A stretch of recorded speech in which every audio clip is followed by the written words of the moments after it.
Capítulo 4. Da cédula de crédito bancário. Artigo 26.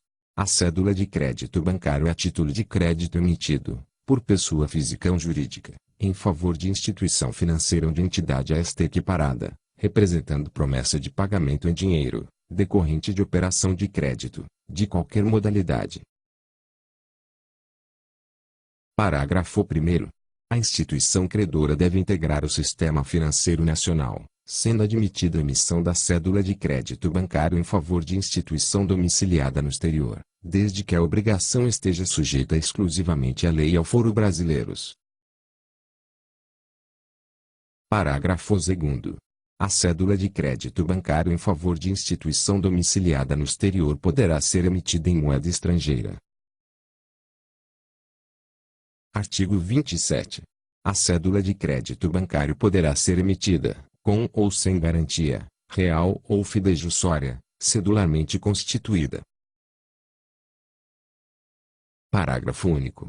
A garantia constituída será especificada na cédula de crédito bancário, observadas as disposições deste capítulo e, no que não forem com elas conflitantes, as da legislação comum ou especial aplicável.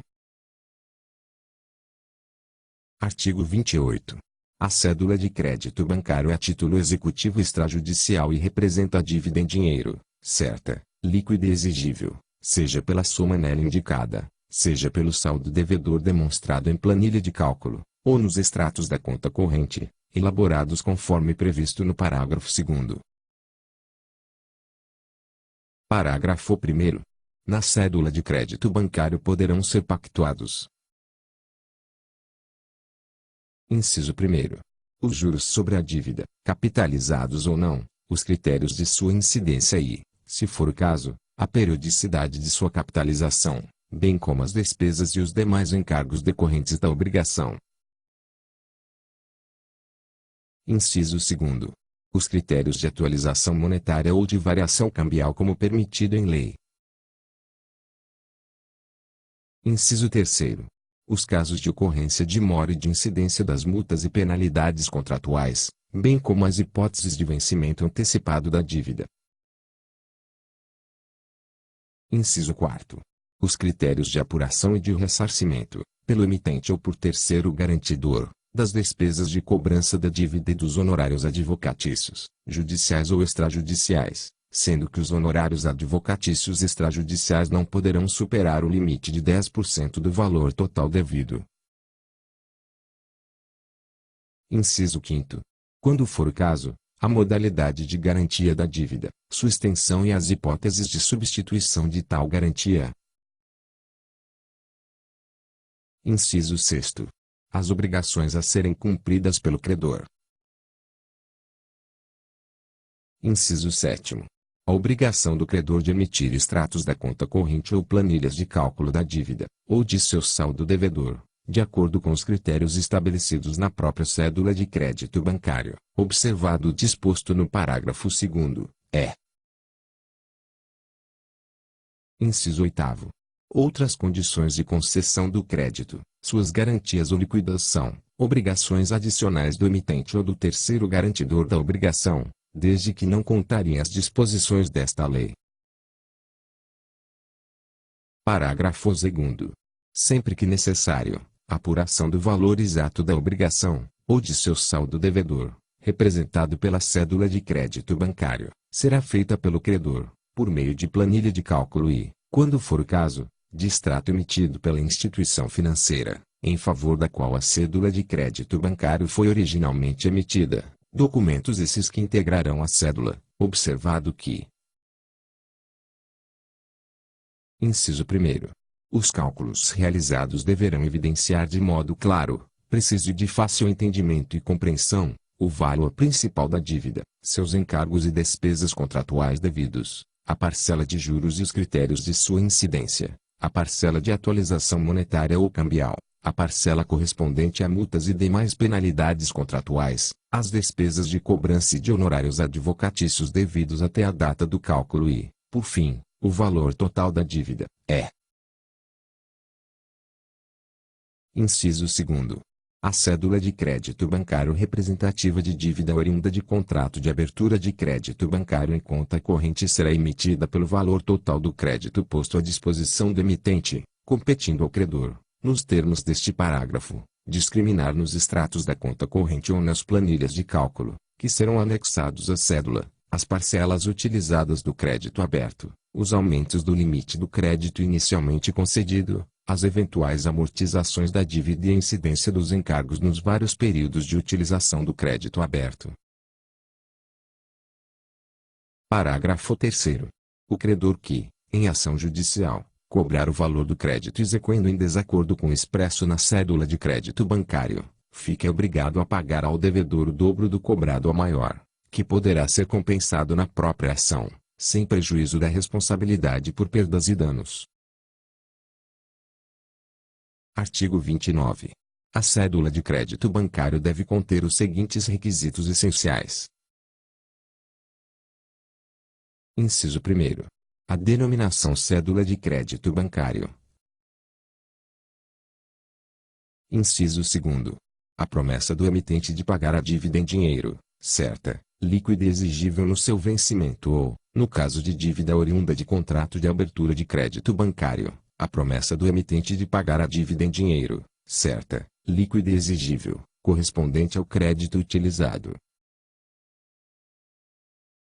Inciso 3º. A data e o lugar do pagamento da dívida e, no caso de pagamento parcelado, as datas e os valores de cada prestação, ou os critérios para essa determinação. Inciso 4º. O nome da instituição credora, podendo conter cláusula ordem. Inciso 5º. A data e o lugar de sua emissão, Inciso 6º.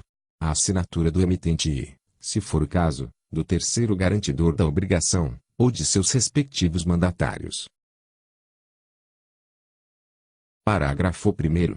A cédula de crédito bancário será transferível mediante endosso em preto, ao qual se aplicarão, no que couberem, as normas do direito cambiário, caso em que o endossatário, mesmo não sendo instituição financeira ou entidade a ela equiparada, poderá exercer todos os direitos por ela conferidos, inclusive cobrar os juros e demais encargos na forma pactuada na cédula. Parágrafo 2º. A cédula de crédito bancário será emitida por escrito, em tantas vias quantas forem as partes que nela intervierem, assinadas pelo emitente e pelo terceiro garantidor, se houver, ou por seus respectivos mandatários, devendo cada parte receber uma via. Parágrafo 3º. Somente a via do credor será negociável, devendo constar nas demais vias a expressão não negociável. Parágrafo 4º. A cédula de crédito bancário pode ser aditada, retificada e ratificada mediante documento escrito, datado, com os requisitos previstos no caput, passando esse documento a integrar a cédula para todos os fins. Artigo 30.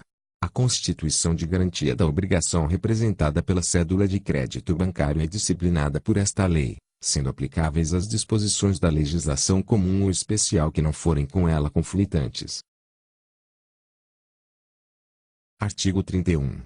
A garantia da cédula de crédito bancário poderá ser fidejussória ou real, neste último caso constituída por bem patrimonial de qualquer espécie, disponível e alienável, móvel ou imóvel, material ou imaterial, presente ou futuro, fungível ou infungível, consumível ou não, cuja titularidade pertence ao próprio emitente ou a terceiro garantidor da obrigação principal.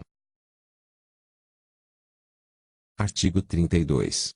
A constituição da garantia poderá ser feita na própria cédula de crédito bancário ou em documento separado, neste caso fazendo-se, na cédula, menção a tal circunstância. Artigo 33. O bem constitutivo da garantia deverá ser descrito e individualizado de modo que permita sua fácil identificação. Parágrafo único.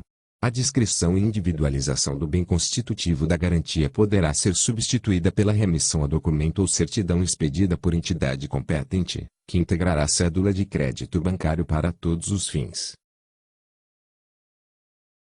Artigo 34.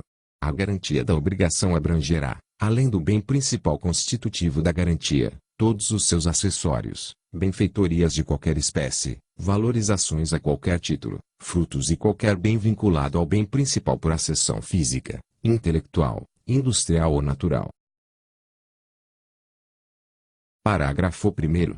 O credor poderá averbar, no órgão competente para o registro do bem constitutivo da garantia, a existência de qualquer outro bem por ela abrangido. Parágrafo 2º. Até a efetiva liquidação da obrigação garantida, os bens abrangidos pela garantia não poderão, sem prévia autorização escrita do credor, ser alterados, retirados, deslocados ou destruídos, nem poderão ter sua destinação modificada, exceto quando a garantia for constituída por semoventes ou por veículos, automotores ou não, e a remoção ou deslocamento desses bens for inerente à atividade do emitente da cédula de crédito bancário, ou do terceiro prestador da garantia. Artigo 35. Os bens constitutivos de garantia pignoratícia ou objeto de alienação fiduciária poderão, a critério do credor, permanecer sob a posse direta do emitente ou do terceiro prestador da garantia, nos termos da cláusula de constituto possessório, caso em que as partes deverão especificar o local em que o bem será guardado e conservado até a efetiva liquidação da obrigação garantida. Parágrafo 1º. O emitente e, se for o caso, o terceiro prestador da garantia responderão solidariamente pela guarda e conservação do bem constitutivo da garantia.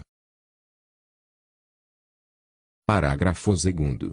Quando a garantia for prestada por pessoa jurídica, esta indicará representantes para responder nos termos do parágrafo 1º. A pólice securitária estará autorizada a receber a indenização para liquidar ou amortizar a obrigação garantida. Artigo 37. Se o bem constitutivo da garantia for desapropriado, ou se for danificado ou perecer por fato imputável a terceiro, o credor subrogar-se-á, no direito à indenização devida pelo expro. Artigo 36. O credor poderá exigir que o bem constitutivo da garantia seja coberto por seguro até a efetiva liquidação da obrigação garantida, em que o credor será indicado como exclusivo beneficiário da pliante ou pelo terceiro causador do dano, até o montante necessário para liquidar ou amortizar a obrigação garantida. Artigo 38. Nos casos previstos nos artigos 36 e 37 desta lei, facultar-se-á, ao credor exigir a substituição da garantia, ou o seu reforço, renunciando ao direito à percepção do valor relativo à indenização. Artigo 39. O credor poderá exigir a substituição ou o reforço da garantia, em caso de perda, deterioração ou diminuição de seu valor. Parágrafo único. O credor notificará por escrito o emitente e, se for o caso, o terceiro garantidor, para que substituam ou reforcem a garantia no prazo de 15 dias, sob pena de vencimento antecipado da dívida garantida. Artigo 40. Nas operações de crédito rotativo, o limite de crédito concedido será recomposto, automaticamente durante o prazo de vigência da cédula de crédito bancário, sempre que o devedor, não estando em mora ou inadimplente, amortizar ou liquidar a dívida. Artigo 41. A cédula de crédito bancário poderá ser protestada por indicação, desde que o credor apresente declaração de posse da sua única via negociável, inclusive no caso de protesto parcial. Artigo 42. A validade e eficácia da cédula de crédito bancário não dependem de registro, mas as garantias reais, por ela constituídas, ficam sujeitas, para valer contra terceiros, aos registros ou averbações previstos na legislação aplicável, com as alterações introduzidas por esta lei. Artigo 43. As instituições financeiras, nas condições estabelecidas pelo Conselho Monetário Nacional, podem emitir título representativo das cédulas de crédito bancário por elas mantidas em depósito, do qual constarão: Inciso 1º. O local e a data da emissão. Inciso 2º. O nome e a qualificação do depositante das cédulas de crédito bancário. Inciso 3º. A denominação certificado de cédulas de crédito bancário. Inciso 4º. A especificação das cédulas depositadas, o nome dos seus emitentes e o valor, o lugar e a data do pagamento do crédito por elas incorporado. Inciso 5º. O nome da instituição emitente. Inciso 6º. A declaração de que a instituição financeira, na qualidade e com as responsabilidades de depositária e mandatária do titular do certificado, promoverá a cobrança das cédulas de crédito bancário, e de que as cédulas depositadas, assim como o produto da cobrança do seu principal e encargos, somente serão entregues ao titular do certificado, contra a apresentação deste. Inciso 7º. O lugar da entrega do objeto do depósito, é. Inciso 8º. A remuneração devida à instituição financeira pelo depósito das cédulas objeto da emissão do certificado, se convencionada. Parágrafo 1º. A instituição financeira responde pela origem e autenticidade das cédulas de crédito bancário depositadas. Parágrafo 2º. Emitido o certificado, as cédulas de crédito bancário e as importâncias recebidas pela instituição financeira a título de pagamento do principal e de encargos não poderão ser objeto de penhora, arresto, sequestro, busca e apreensão, ou qualquer outro embaraço que impeça sua entrega ao titular do certificado, mas este poderá ser objeto de penhora, ou de qualquer medida cautelar por obrigação do seu titular. Parágrafo 3º. O certificado poderá ser emitido sob a forma escritural, sendo regido, no que for aplicável, pelo contido nos artigos 34 e 35 da Lei nº 6.404, de 15 de dezembro de 1976. Parágrafo 4º. O certificado poderá ser transferido mediante endosso ou termo de transferência, se escritural, devendo, em qualquer caso, a transferência ser datada e assinada pelo seu titular ou mandatário com poderes especiais e averbada junto à instituição financeira emitente, no prazo máximo de 2 dias. Parágrafo 5º.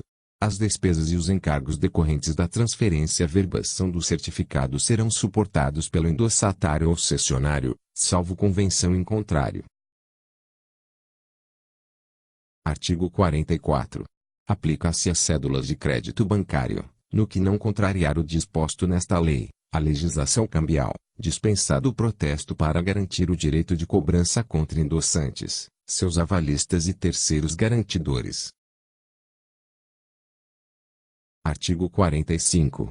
Os títulos de crédito e direitos creditórios, representados sob a forma escritural ou física, que tenham sido objeto de desconto, poderão ser admitidos a redesconto junto ao Banco Central do Brasil, observando-se as normas e instruções baixadas pelo Conselho Monetário Nacional. Parágrafo 1º.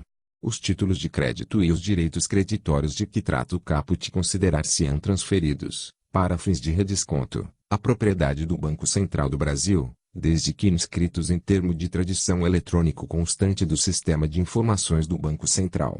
Sisbacen, ou, ainda, no termo de tradição previsto no parágrafo 1º do artigo 5º do Decreto nº 21.499, de 9 de junho de 1932, com a redação dada pelo artigo 1º do Decreto nº 21.928, de 10 de outubro de 1932. Parágrafo 2º. Entendem-se inscritos nos termos de tradição referidos no parágrafo 1º os títulos de crédito e direitos creditórios neles relacionados e descritos, observando-se os requisitos, os critérios e as formas estabelecidas pelo Conselho Monetário Nacional. Parágrafo 3º. A inscrição produzirá os mesmos efeitos jurídicos do endosso, somente se aperfeiçoando com o recebimento, pela instituição financeira proponente do redesconto, de mensagem de aceitação do Banco Central do Brasil, ou, não sendo eletrônico o termo de tradição, após a assinatura das partes.